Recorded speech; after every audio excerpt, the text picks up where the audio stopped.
ദൈവത്തിന് മഹത്വം. നമ്മുടെ പ്രതിദിന ആഹാരം ജനുവരി 11. ഒരു ലളിതമായ അഭ്യർത്ഥന. ഞാൻ വരുവോളം ഇവൻ ഇരിക്കണമെന്ന് എനിക്കിഷ്ടമുണ്ടെങ്കിൽ അത് നിനക്കെന്ത്? നീ എന്നെ അനുഗമിക്ക. യോഹന്നാന്റെ സുവിശേഷം 21 അധ്യായം 22 വാക്യം. കിടക്കാൻ പോകുന്നതിനു മുമ്പ് മുൻവശത്തെ മുറിയൊന്ന് വൃത്തിയാക്ക്, ഞാൻ എൻ്റെ മകളോട് പറഞ്ഞു. ഉടനെ മറുപടി വന്നു, എന്തുകൊണ്ടാണ് അവൾ അത് ചെയ്യാത്തത്?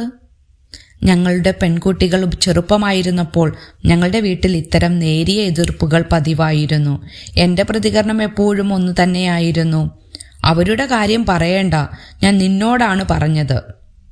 യോഹന്നാൻ 21 ശിഷ്യന്മാരുടെ ഇടയിലും ഈ മാനുഷിക പ്രവണത ഉള്ളതായി നാം കാണുന്നു.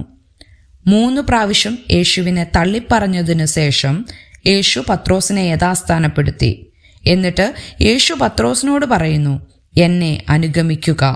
ലളിതവും എന്നാൽ വേദനാജനകവുമായ ഒരു കൽപ്പനയായിരുന്നു അത്.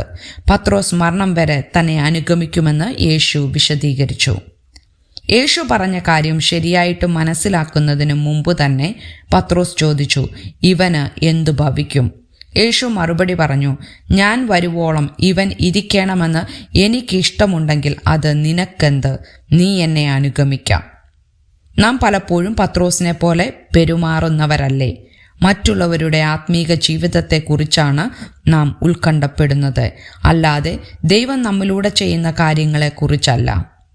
യോഹന്നാൻ 21 യേശു പത്രോസിനെ കുറിച്ച് പ്രവചിച്ച മരണം വരെ അടുത്തെത്തിയപ്പോൾ അവൻ ക്രിസ്തുവിൻ്റെ ലളിതമായ കൽപ്പനയെക്കുറിച്ച് വിശദീകരിച്ചു.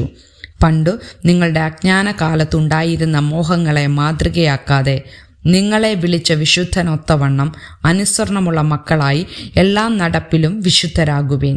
നാം എല്ലാവരും ചുറ്റുമുള്ളവരിലല്ല, യേശുവിൽ ശ്രദ്ധ കേന്ദ്രീകരിക്കാൻ ഇത് മതിയാകും. ചിന്തിക്കുക, നിങ്ങളുടെ വിശ്വാസ ജീവിതത്തെ മറ്റുള്ളവരുടേതുമായി താരതമ്യം ചെയ്യാൻ നിങ്ങൾക്ക് പ്രലോഭനമുണ്ടാകാറുണ്ടോ? ഇന്ന് നിങ്ങൾ എങ്ങനെ യേശുവിൽ ശ്രദ്ധ കേന്ദ്രീകരിക്കും? ദൈവത്തിന് മഹത്വം.